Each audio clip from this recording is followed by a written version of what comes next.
G'day guys, Fitcho here, and welcome to my first Classic Cars video here on F1 2018. Now, Classic Cars is a feature that Codemasters brought into the game last year on 2017, and have since expanded on coming into 2018.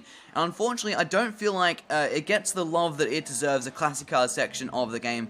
Personally, for me, being able to drive these old classic Formula 1 cars is absolutely awesome, and I really do like it. So I'm going to be making the most of this feature, and the plan is to go through and drive every single classic car that they have put into the game. And this year, they have expanded on that collection of classic cars, going over a decade back further in time, which makes me very happy, because I enjoy most driving the older cars back when you had a H-pattern gearbox, having a heel toe and all that good stuff, and there wasn't much aero on the car, and they were really difficult beasts to drive. And the oldest car in the game now goes all the way back to 1972 with the Lotus 72D, and that is what I'm going to be driving today. Now, so the Lotus 72 is a very important car in the world of Formula 1 in terms of all the technical advances that it made, the new concepts that it brought in through Colin Chapman, of course, a legendary designer with the Lotus team, who came up with so many concepts which are still seen in Formula 1 today, and a few of those are on this car, and they include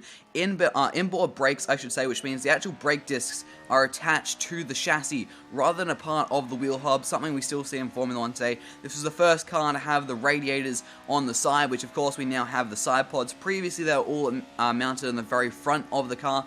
Also the first car with an overhead air intake, and also had this general wedge shape look to it, which we all still see in Formula 1 today. So a very pivotal car in terms of car design. Also a very important car in the 70s, of course. The earlier version of the Lotus 72 took Jochen Rindt to the World Championship in 1970, and also unfortunately did kill him in Monza. I think it was during qualifying when they tried running this car without any wings on it. Of course, this was only like 2 years after wings became a thing in Formula 1. They were still a very interesting thing, and they were still experimenting wings, no wings, how much drag from the wings. Do you want to get rid of the wings for, say, Monza, because it's such a fast track, and unfortunately that cost the life of Jochen Rindt. But his replacement, Emerson Fittipaldi, managed to win a race later that season, which took points away from Jochen Rindt's title rivals, and secured Rindt the title, the only posthumous world champion in Formula 1. And then 2 years later, Emerson Fittipaldi took the 72D, the version we have today, to the 1972 world title. Also the first of his 2 world titles, and the first Brazilian to ever win a world championship. And we definitely have had a few very talented and famous Brazilians go on to win the championship. Now today we're going to be driving this at Brazil. Of course, the first Brazilian world champion in this car, it seemed like an appropriate one to drive at, and I couldn't really figure out what other track would work, because there weren't many tracks that lined up from like the 72 season that we still have today. Also, if you guys are new to the channel, make sure you do subscribe with notifications on to get notified every time a new one of these videos come out, along with all the other content I will be making on F1 2018. Without further ado, let's head to the track. Right, here we go. We are on track in Brazil. My first time driving this car. Now I am going to be driving it with a H-pattern, so let's drop it down into third gear through the final corner and onto the power, and I'd say that could possibly be a second gear corner in the future. As now we wind our way up through the gears through this long left-hander on the back straight, still flat out all the way back in the 70s. I'm going to assume this car only has 5 gears, and indeed it does. Across the line to start our first flying lap, onto the brakes, down through the gears, a little bit of heel toe action down into turn number 1, flick it back to the right, up into third gear. It's getting a little bit sideways, so I think this is the Curva do Sol or Dol Sol, something like that. Not 100% sure on the corner names here. I'm not very good with my Portuguese, but heading down towards turn number 4 on the brakes. Third gear corner, I'm guessing, for this left-hander, getting a little bit sideways on the exit through this fast left-hander. The back end still trying to break away from me as we head up the hill, down into 4th gear, turn it in, and back on the power as, ooh, that's a big slide, and we are way wide.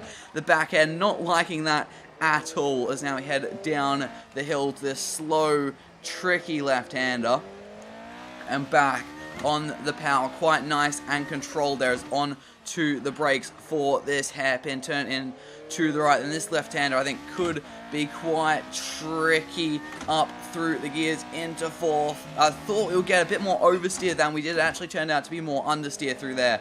As now we go into the last real corner, getting quite sideways on the exit. Up through the gears again we go, up into 5th gear, and should be flat out from here to the line. Not the best lap. That said, the ghosts aren't exactly accurate because all classic cars, you see the ghost from in time trial. So if I could end up racing against a Ferrari F2004 on the ghost, which is just a bit stupid. But now I think I'm going to shut up, try to work out how to drive this car properly, because that was my very first lap in this car. And I'll come back to you guys with an uncommentated hot lap of this Interlagos circuit.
And that is a lap of the Interlagos circuit in the Lotus 72D. And that is a really, really fun car. I do really enjoy driving the older F1 cars, especially with the H pattern, all that fun stuff, heel towing and all that good stuff, which I can do in F1 2018. In F1 2017, the clutch was really, really bad. And the clutch is still not great on F1 2018, but it is improved over 2017, and it is actually drivable with a H pattern. That was a lot of fun. I really do like the Interlagos circuit, and driving it in a beast of a car like the 72D is a lot of fun. Such a pivotal car in the world of Formula 1, like I said, with all those innovations through Colin Chapman that we saw come into effect on this car, which is still commonplace in Formula 1 today. But that's going to do it for this video. Up next, we head to 1976. I'm not sure if I'm going to do Hunt's McLaren or Lauda's Ferrari yet, because we get blessed with two different cars from that same year, of course, that big mega rivalry, a movie made out of it now with Rush and all that good stuff. So I'm going to be doing a video on both those cars. Not too sure which one first, but that is going to be coming out very, very soon. That is going to do it for today, guys. I hope you guys have enjoyed this video. If you did, make sure you do leave a big like on the video. I very much do appreciate it. And of course, if you guys are new to the channel, make sure you do subscribe for much, much more F1 2018 content, including more classic cars videos. And I just forgot this car only has 5 gears. Let's end this now before I fuck anything else up. See you next time.